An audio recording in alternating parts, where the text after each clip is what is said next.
Okay, everybody. So I am currently stopping because I'm gonna have to add more fairing compound. This is all low here, as you can see. I faired in as good as I could, but I still got a dividing line here between a low spot and high spot. Then you've got down here, okay, pinholes, things of this nature that, you know, like, this is my first time applying fairing compound, and to be honest with you, it is not like Bondo.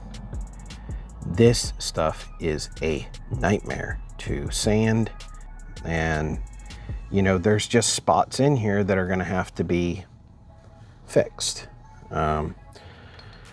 Wasn't sure if I was gonna be able to get it done with 2 coats here. This is obviously a low spot. This is a low spot here as well. You can tell because the coloration, there's more heavy white here, and then it's starting to get down to that brown, plus you have islands.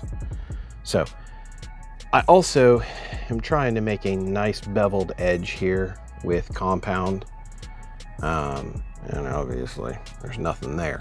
So we're gonna go ahead and we're gonna add some here. We're gonna make this nice and smooth, and I'm gonna try my best to smooth out these low spots, but it's kind of hard to do with this spreader that I have.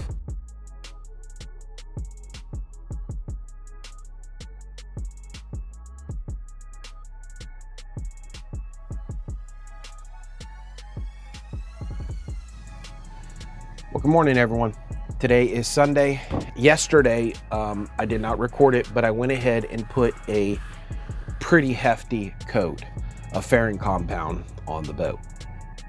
There's a reason I did this. It's because there were so many low spots, and even here you can see that there's still low spots, but I've got to get in here and really fair this out properly. I know it's going to cost me more time and more effort, but I was getting down to certain areas so quickly that it really doesn't matter. I've got to add more anyways. I just decided go ahead and do it now. I am going to hog quite a bit of material off right off the bat. That's going to be probably 60 to 80 grit. Then I'm going to move back up into my finer grit. But last night I made a horrible discovery. Did you know that 90% of you guys watching this video right now are not subscribed? That's a travesty. Hit the subscribe button, guys. It costs you nothing. I put out 1 weekly video. Not to mention, I cover this, but there's gonna be more to this channel. It's not just gonna be boat restoration. I get it, this is not everyone's cup of tea, but I promise you, when the fishing videos back up after this bad boy is done, you're really gonna enjoy the content that I'm gonna put out. So, there's my pleading for everyone. This is gonna be work, getting this done. But it's gotta be done. I'm hopefully gonna try to apply the gel coat today, but I'm not making any promises. It took me about 3.5 hours to do the little bit of work that I did yesterday.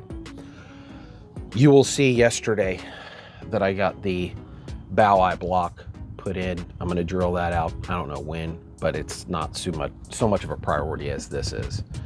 All right, guys, we're gonna get back into the video. We'll see you.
All right, figure I owe you guys an explanation of what's going on here. So you're gonna see dark spots here and along here.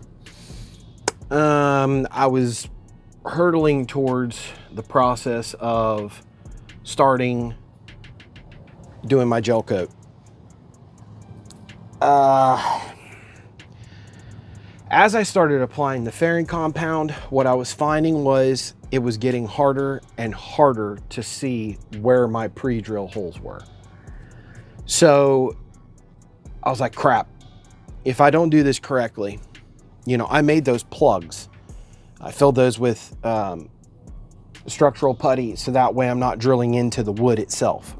So I took 2 experimental holes that I drilled, and unfortunately I missed my holes. So I'll show you this.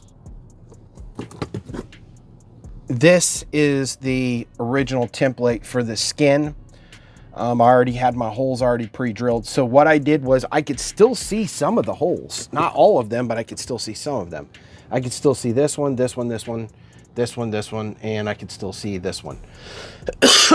So drain plugs or drain holes and my stern eyes.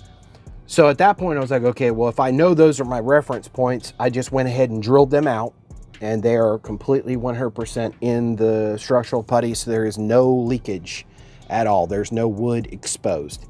So I just slotted this back plate back up there and used the pre-drilled holes, and on the money, perfect. That's awesome, but I missed a hole here and a hole here. So I used structural putty. I know a lot of people are going to go, well, that's not the same as fairing compound. Listen, when I put this gel coat on, I think it's going to be heavy enough that it's going to smooth out. So that's what I'm going to try to accomplish with this skim coat. And it's not everywhere. It's just where I needed it, but I put it on heavy enough that I can get back down to where it needs to be. One other thing real quick, I am going to use unwaxed or laminating or not finishing gel coat. I'm going to use unwaxed, but I am going to add some of this. Okay, this is the stuff I was telling you about, the Duratec high gloss additive.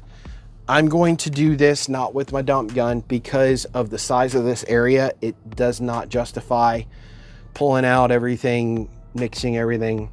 I'm just going to do a roll in the tip method.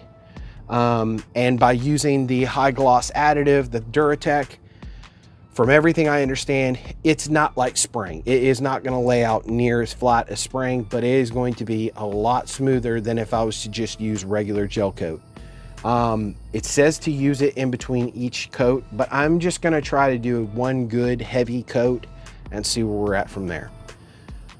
But this is the first step.